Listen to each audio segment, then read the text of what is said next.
बहुत पहले की बात है। एक गरीब इंसान अपने गरीबी से परेशान हो गया। अपने गरीबी के कारण उसका अपने परिवार का पालन पोषण करना बहुत कठिन हो गया था।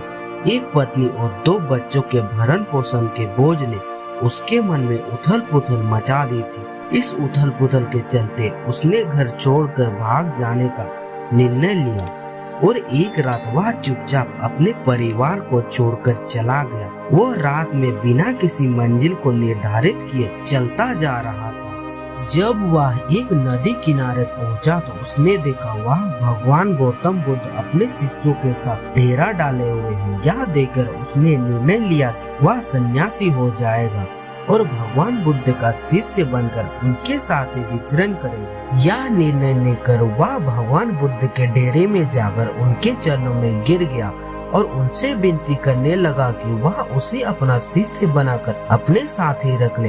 भगवान बुद्ध ने उस गरीब इंसान पर कृपा करके उसे अपना शिष्य बना लिया। उसके बाद जब भगवान बुद्ध का काफिला आगे बढ़ा तो वह भी उनके साथ ही चल पड़ा। गर्मी का मौसम था। भगवान बुद्ध का काफिला चलता ही जा रहा था। जब वह एक जंगल में पहुंचा तो सभी लोग पेड़ के नीचे विश्राम करने के लिए रुक गए।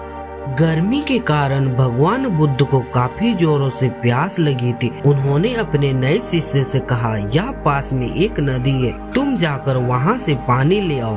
भगवान बुद्ध का आदेश सुनकर वह नदी में पानी लेने चल पड़ा। जब वह नदी के पास पहुंचा तो उसने देखा कि कुछ जंगली जानवरों ने नदी में उधम मचा रहे हैं, परंतु जब वह नदी के पास पहुंचा तो सभी जानवर डरकर भाग गए। उस शिष्य ने नदी के पास जाकर देखा कि नदी का पानी जानवरों को उधम मचाने के कारण काफी गंदा हो गया था। नदी का कीचड़ और सड़े गले पत्ते बाहर उभर कर आ गए थे। इतना गंदा पानी देखकर वह बिना पानी लिए ही वापस आ गया और आकर बुद्ध से बोला, भगवान उस नदी में तो बहुत गंदा पानी था, उसे तो पिया ही नहीं जा सकता।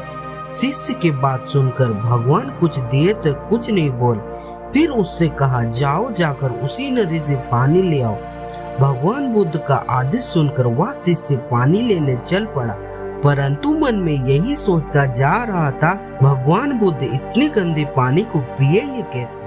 जब वह चलता हुआ नदी के पास पहुंचा तो यह देखकर हैरान हो जाता है कि नदी का पानी निर्मल और साफ हो गया है। वह पानी ले जाकर बुद्ध के पास आता है और उनसे यह प्रश्न करता है कि थोड़ी देर में नदी का पानी इतना साफ कैसे हो गया।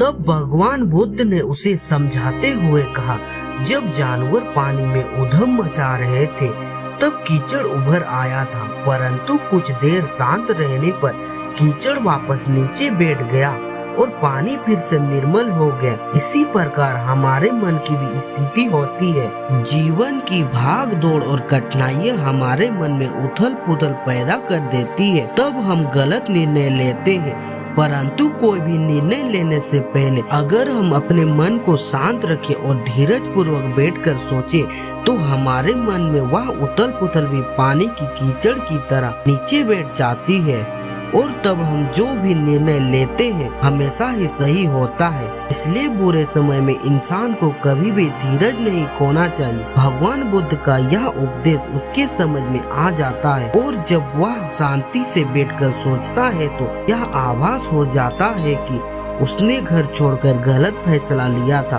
और भगवान बुद्ध से आज्ञा लेकर अपने घर वापस चल जाता है।